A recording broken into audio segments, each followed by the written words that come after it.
Como é a relação entre os deuses e os homens? Qual é a participação dos deuses na vida dos homens? Se é que dá para a gente falar isso, de que deuses participam da vida dos homens. Como se isso dá uma ideia de que eles são externos à vida dos homens. Estou falando dos gregos antigos.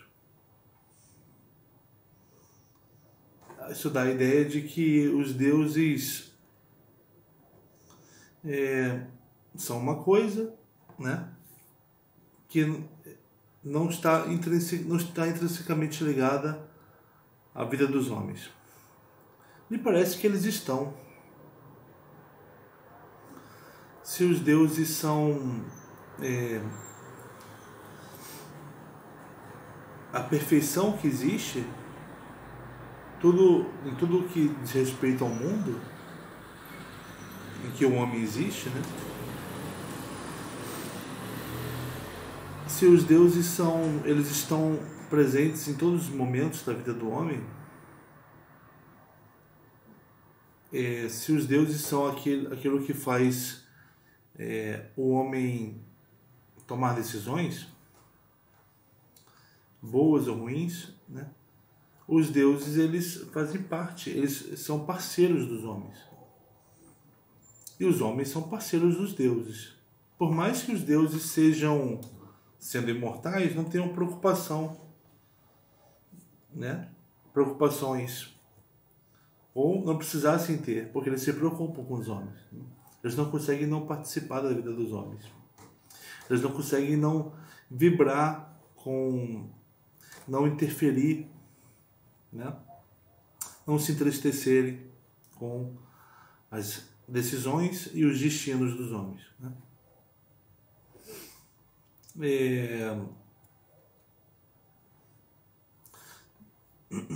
Tem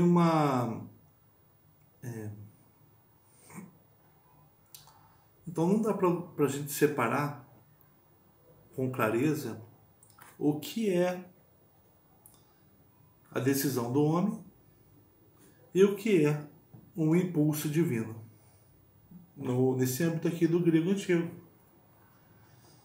né? Não dá para você dizer, tal personagem ele faria aquilo de qualquer jeito, não precisando da intervenção divina. Também não dá para dizer, se não fosse a intervenção divina, ele não faria, né? Ele não teria como fazer. Não dá para a gente chegar a dizer uma coisa ou outra. As coisas acontecem com os homens em parceria com os deuses, né? As coisas boas, as decisões acertadas dos homens e as coisas ruins decorrentes das decisões ruins que os homens tomam, né? Logo no início da Ilíada, quando Agamenon, né, ele discutiu com Aquiles, que se retirou em cólera, aí acabou a noite, Agamenon teve um sonho enviado por Zeus, um sonho enganoso, dizendo que os gregos, os aqueus, venceriam a guerra e que era a hora do Agamenon reunir os exércitos. Agamenon acorda bem cedo, reúne os seus auxiliares, né, e fala que ele vai dizer para os aqueus, para os exércitos, ele vai colocar à prova a vontade de lutar dos aqueus, né? E ele diz então para os exércitos que Zeus os abandonara, porque depois de 9 anos de guerra não lhes permitiu conquistar nada.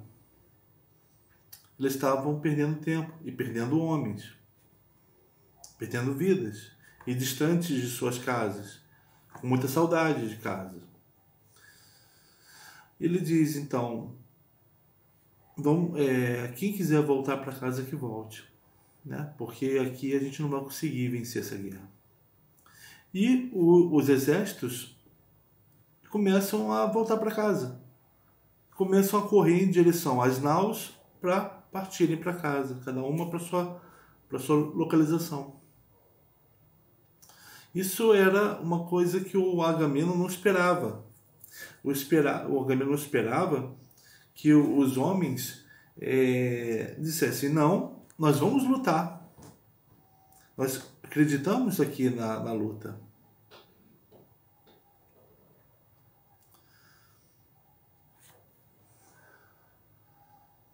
O interessante por que o Agamemnon quis fazer isso nesse momento? Sendo que no dia anterior ele ouviu do Aquiles que os exércitos, que os guerreiros estavam sendo explorados por ele, né? Que ele achava que os guerreiros tinham que lutar em favor dele, né? De trazer riquezas para ele e vencer Troia, tomar Troia, para que ela seja pilhada por ele, né? Para que ele seja soberano de Troia. Aquiles diz por Agamemnon: você não considera que os guerreiros estão lutando aqui só por você? Se fosse por eles voltariam para casa. O Agamemnon então ficou com isso, né? E resolveu colocar isso à prova, dizendo: vocês estão aqui por mim, né? Olha, sabe que por mim estou desistindo da guerra, já que não é por vocês, né? Já que vocês, se fosse por vocês, vocês voltariam para casa, porque tem muitas saudades dela, né? E os gregos confirmam, né? Estamos com muita saudade de casa e começam a querer voltar. Aí o Agamemnon, que não esperava isso, né? Ele esperava que os gregos lutassem por ele, né? Lutassem pelo senhor do exército, ou lutassem em favor de uma coletividade, os aqueus, né? O Agamemnon não esperava que o Aquiles estivesse certo.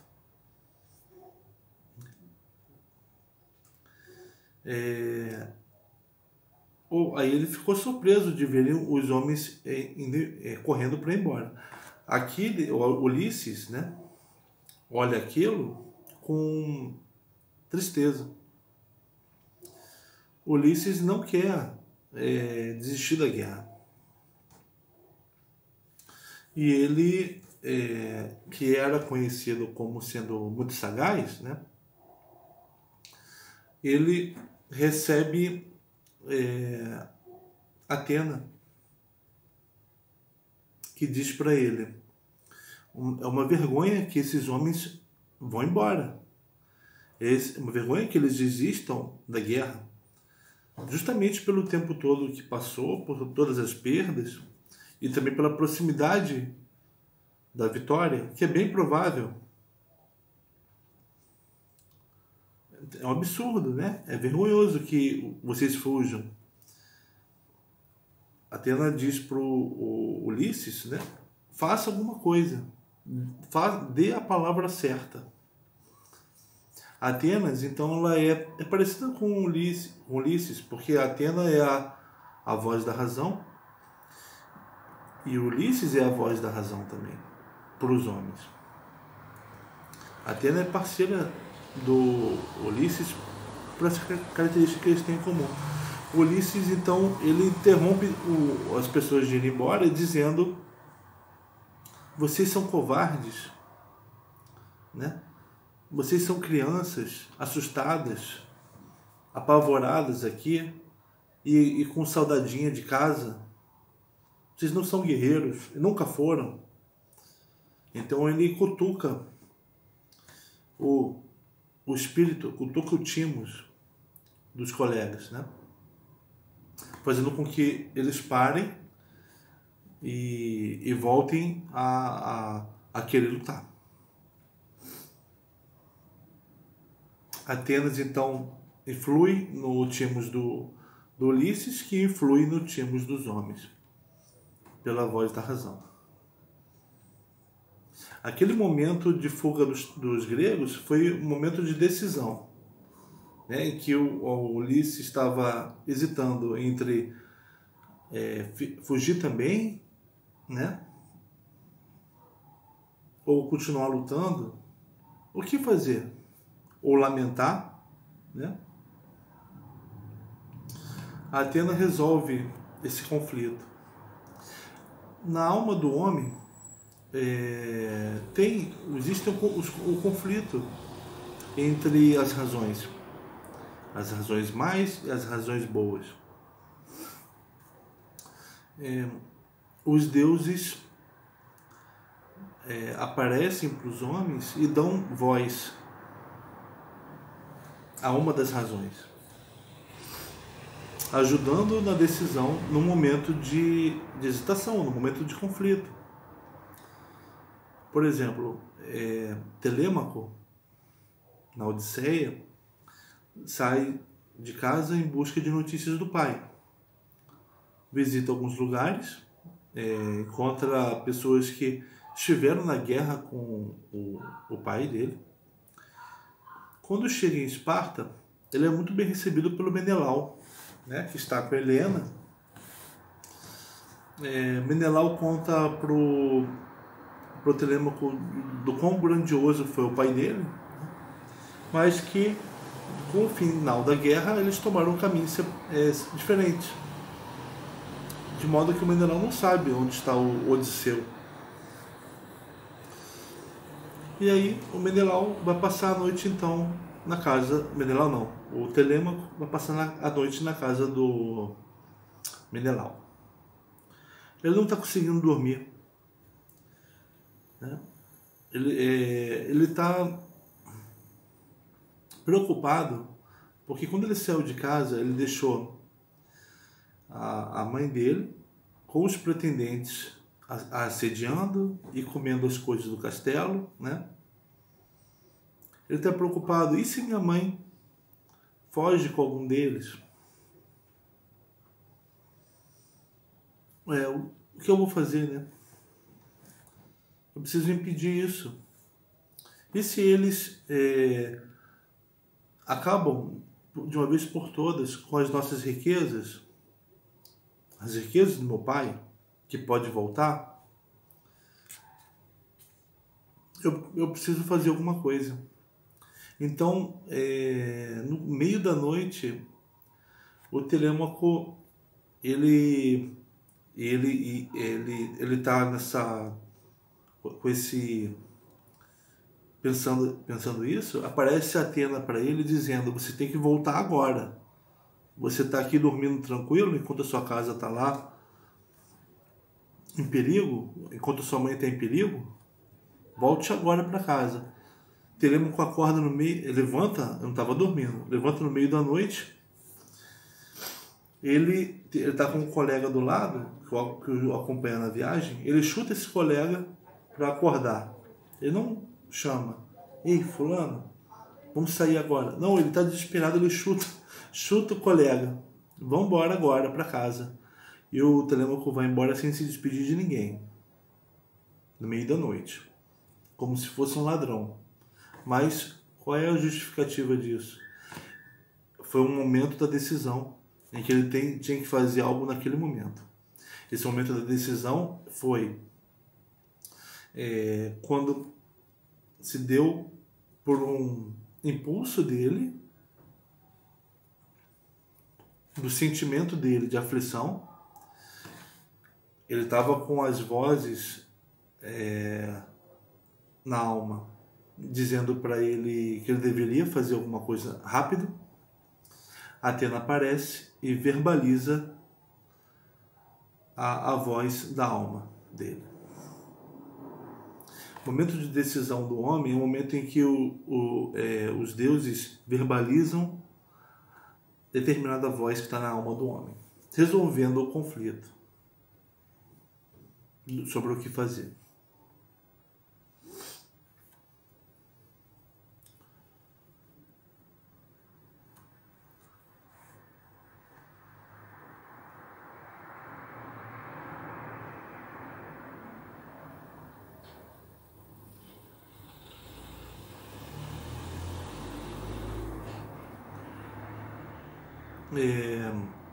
Pro, pro...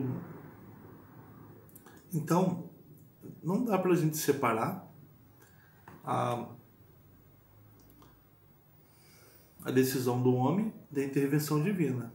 A gente só pode considerá-las como sendo a mesma coisa.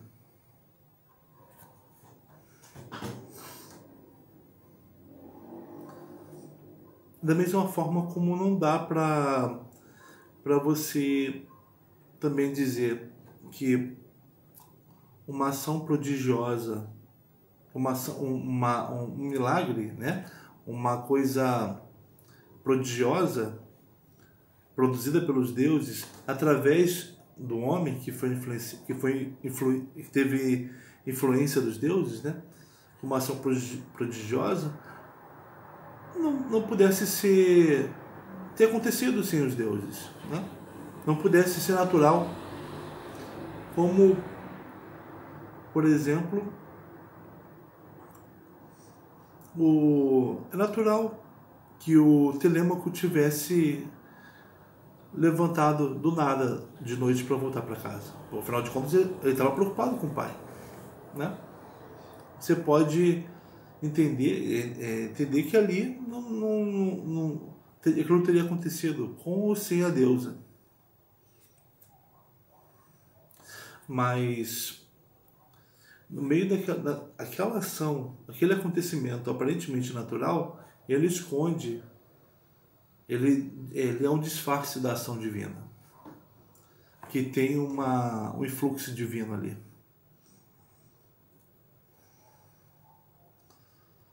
Da mesma forma como os acontecimentos da natureza como um todo, eles são disfarces dos influxos divinos, né? Eles não são naturais se você analisar bem. Há divindades agindo em toda parte. Assim como em um milagre, poderia ser algo natural, né? Aquilo poderia ter acontecido naturalmente, sem a necessidade de uma ação divina. Então a ação divina também pode ser um disfarce, ela mesma, para um funcionamento natural das coisas. Não dá para discernir, entende? Do que é a intervenção divina e do que é o funcionamento natural das coisas.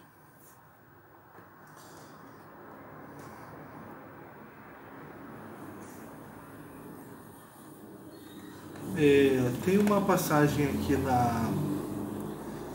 no livro do Valteotto, né, Os Deuses da Grécia, nosso livro guia desse estudo, que fala do retorno de Odisseu à casa, fala das intervenções de Atena sobre ele, né? Olha só, eu vou ler. O encontro de Odisseu com Atena na chegada dele a Ítaca é uma das mais deliciosas e graciosas imagens de íntima proximidade divina, evocando vivamente mais de uma obra de pintura ou escultura que mostra a deusa compassiva e animadora ao lado de seu herói. Os Feácios, que foi a última terra visitada por Odisseu, o tinham desembarcado dormindo em sua terra natal. Quando ele despertou, viu-se só em uma terra desconhecida, pois a deusa tinha feito enevoar-se o ar à sua volta, de modo que ele não reconheceu a pátria por tanto tempo ansiada. Odisseu acorda numa terra que para ele é desconhecida, porque estava tudo enevoado. Ah, mas isso é um fenômeno natural? A névoa próxima ao mar? Sim, mas também foi produzido pela deusa, para que ele não reconhecesse. Aquela terra, por muito ansiada por ele. Queixou-se o Odisseu, em voz alta, de que os feácios tinham lhe pregado uma peça e lamentou-se por sua pátria perdida. Mais uma das confusões do caminho dele. Enquanto caminhava aflito pela praia, Atena apareceu-lhe de repente com a figura de um nobre rapaz que apacentava os rebanhos de seu pai. Contente por encontrar um conhecedor da localidade, Atena apareceu para Odisseu na forma de um rapaz. Poderia ser um rapaz mesmo, mas poderia ser a deusa. Odisseu pergunta-lhe onde se encontra. O estranho se mostra espantado com essa ignorância. Descreve-lhe com orgulho a excelência de um país famoso e finalmente menciona o nome de Ítaca.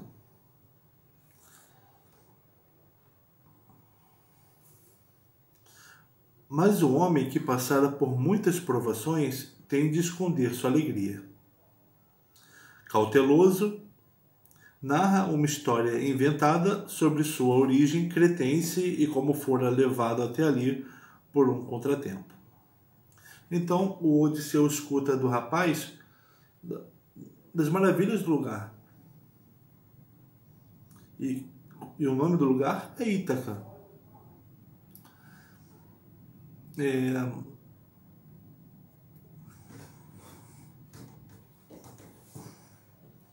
Isso mostra como é estrangeiro o Odisseu quando volta. A terra se tornou estranha para ele. A terra que ele conhecia muito bem. Ele conhecia aquelas maravilhas de Ítaca, mas ela se tornou estranha para ele. E ele também vai se tornar estranho para ela, porque o tempo passou de Ítaca sem ele e para ele e dele sem Ítaca.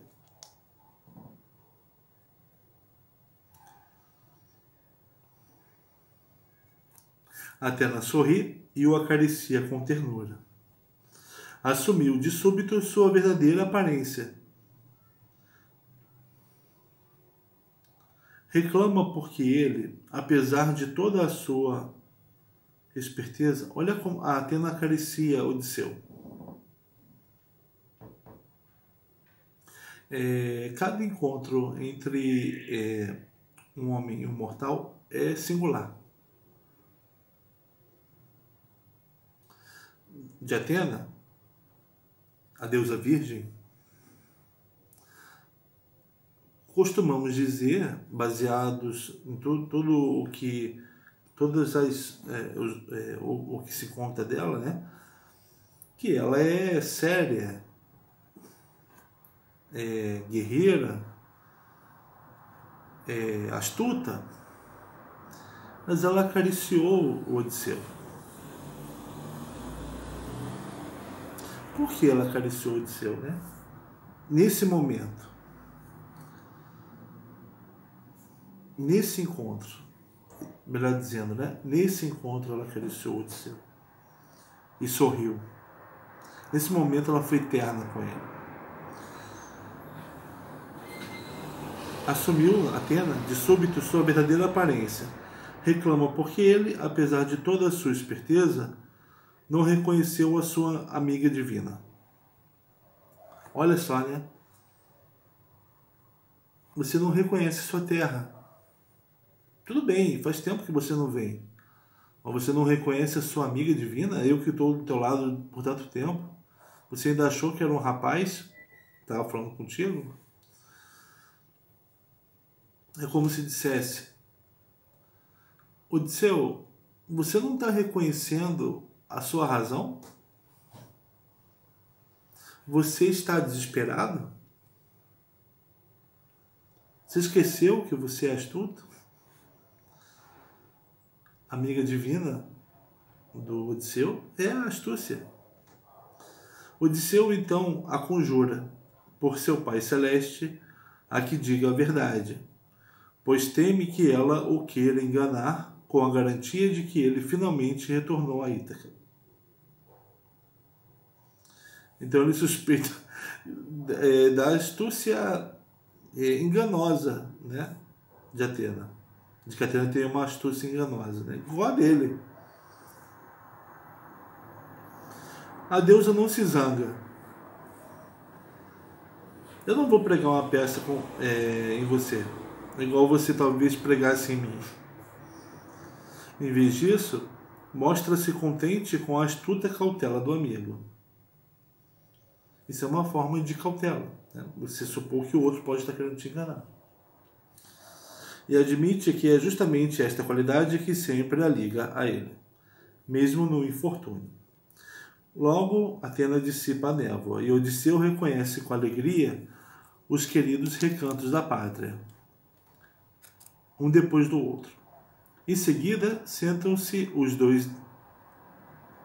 Então, depois que Atena é reconhecida por Odisseu, depois que Odisseu reconhece que a sua razão está intacta, sua razão está ali, e que aí sim ele reconhece a pátria. Aí sim a névoa se dissipa. As névoas do pensamento, a confusão, são dissipadas quando o Odisseu reconhece que a razão dele está ali.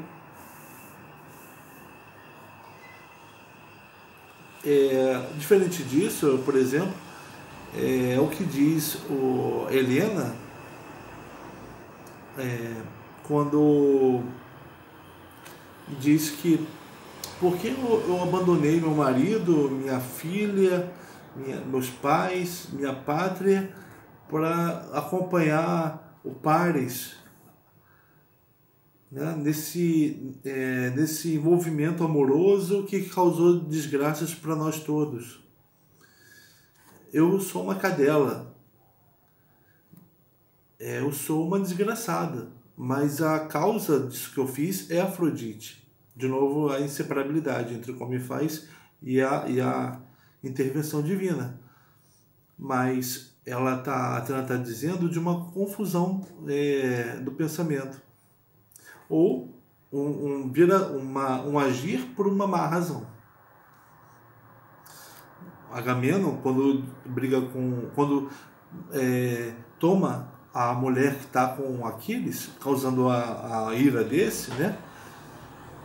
Agamenon, depois que isso tudo passa, ele diz: olha, eu fui insensato, eu fiquei cego, porque eu tive que dar a minha mulher de volta para o pai dela, né? A Criseida de volta para o Crises. Eu fiquei cego, desatinado, fui tomado pela Ate. E por isso fiz isso com Aquiles, prejudicando nós todos aqui, os aqueus. Então, a cegueira, as nuvens, né, a visão não clara das coisas, que a clareza faz você ver o bem, o belo. As nuvens impedem que você os veja e você acaba agindo cegamente e escolhendo tomando uma má decisão, né? Se as nuvens não tivessem se dissipado para Odisseu, se não tivesse reconhecido Atena, que se deixou reconhecer, ele poderia ficar desesperado. Quem sabe o que poderia acontecer? Quando eu achei que eu fosse chegar na minha terra pátria, quando eu achei que aqueles que poderiam me ajudar não me ajudaram, me sacanearam, o que o Aquiles poderia fazer? Se matar, talvez? Mas as nuvens se dissiparam. Em seguida, sentam-se os dois debaixo de uma velha oliveira, e Atena pede a seu herói que reflita sobre a melhor maneira de exterminar os pretendentes desrespeitosos que há anos se comportam como donos na casa dele. Odisseu, cuja esposa, enquanto isso, só faz suspirar por seu regresso e entretém os importunos com esperanças enganosas. Atena está dizendo ao mesmo tempo o que está acontecendo na casa dele e dizendo que ele tem que planejar o que vai fazer com relação a isso. Ela não vai dar o planejamento para ele. Odisseu compreende apavorado o que teria sido dele se a deusa não o pusesse a par de todas as circunstâncias. Ela está facilitando para ele. Ela está dando para ele uma visão além do que ele está tendo ali. Ele teve uma visão clara da terra dele, mas ele não sabia o que mudou na casa dele. Tudo ficou claro para ele. Atena adiantou esse conhecimento para ele. E ela ia permitir que ele passasse, Atena vai permitir que Odisseu passe um tempo investigando, seguro, uma posição privilegiada, o que aconteceu com a casa dele, e que planeje uma vingança. Se as coisas a terra ficou clara para ele, se a casa dele vai ficar clara para ele, porque ele vai investigar, ele não vai ficar claro para os outros. Olha o que a Atena vai fazer com ele. Odisseu roga a Atena que ela mesma trace um plano de vingança e o assista sempre, dando-lhe forças. Ela promete-lhe a mais fiel ajuda.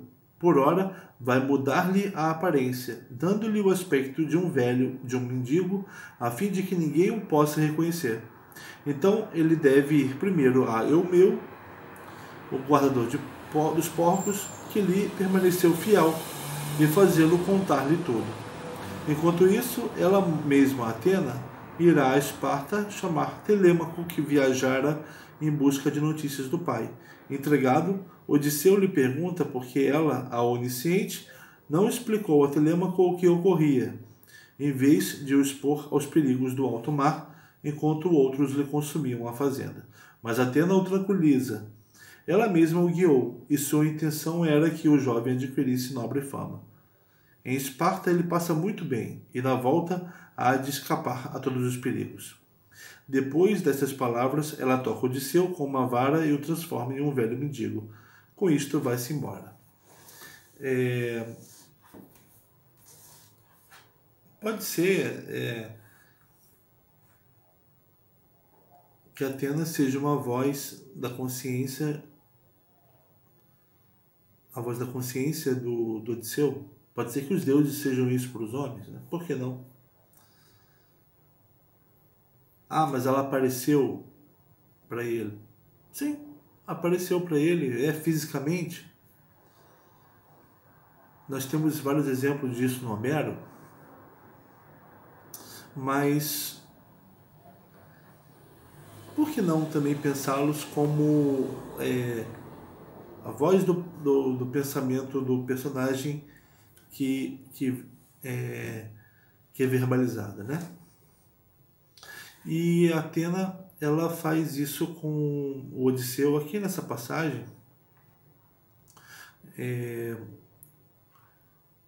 Odisseu que começa confuso ali naquela terra e com névoas colocadas por Atena.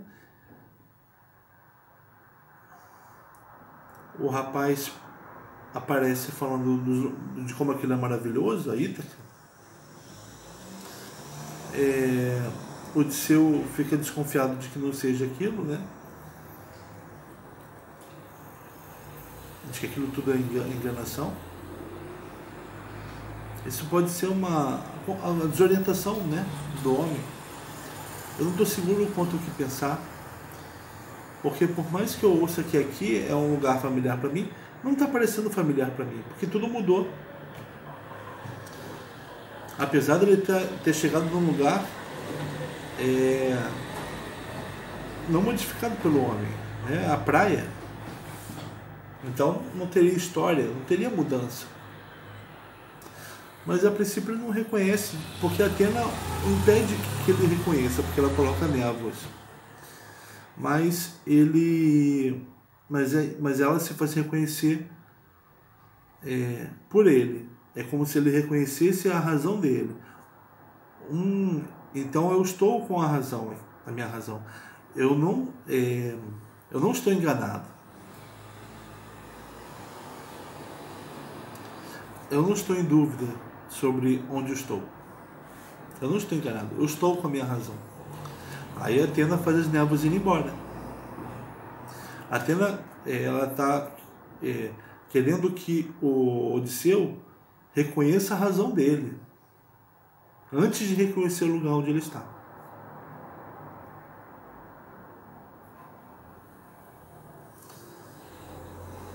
Por quê? O Odisseu vai precisar da razão dele para elaborar um plano de vingança contra os pretendentes de Penélope.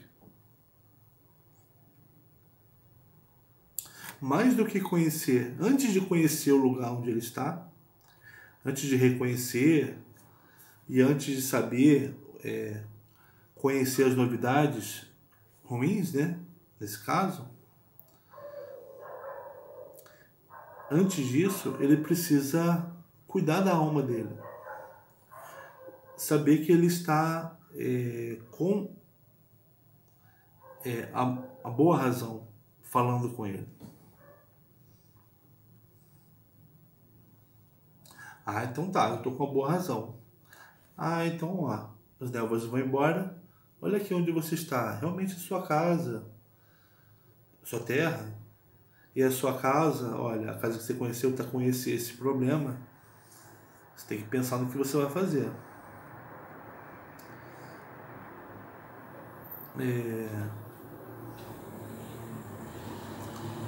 Ah, mas me ajuda, faz um plano para mim. Não, você não está com a boa razão funcionando, você não vai conseguir pensar no plano do seu. Olha, aí ela o transformou em mendigo. O transformou em alguém um completo estranho. Para que ele possa continuar conhecendo os lugares, as pessoas, como as coisas estão.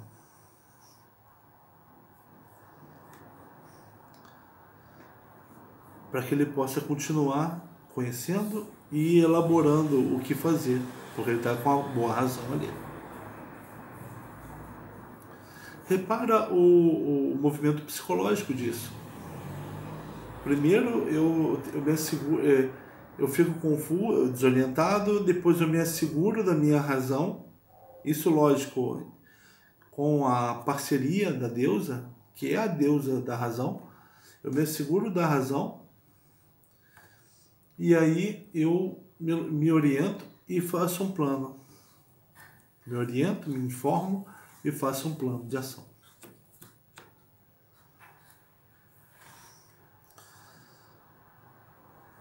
Isso dá confiança para o Odisseu, né? Confiança a respeito. Ele vai conquistando confiança. Ele vai conquistando conhecimento e vai confiando no próximo passo dele. Ah, sim, tudo bem, estou em Ítaca. Não, assim, primeiro, sim, a razão está comigo. Depois, ok, estou em Ítaca. Ah, minha casa. Ah, tem esses bons e esses maus. Tá, vou fazer esse plano de vingança. Ele vai conhecendo e vai adquirindo confiança para dar os próximos passos e para elaborar o plano de vingança, né?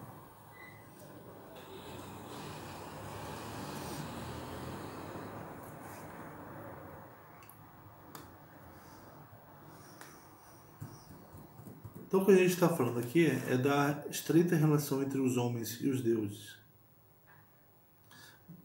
Os homens da Grécia Antiga. Uma inseparabilidade entre eles. Seja para dar vazão a bons pensamentos, né? Em boas decisões, ou a maus pensamentos em más decisões.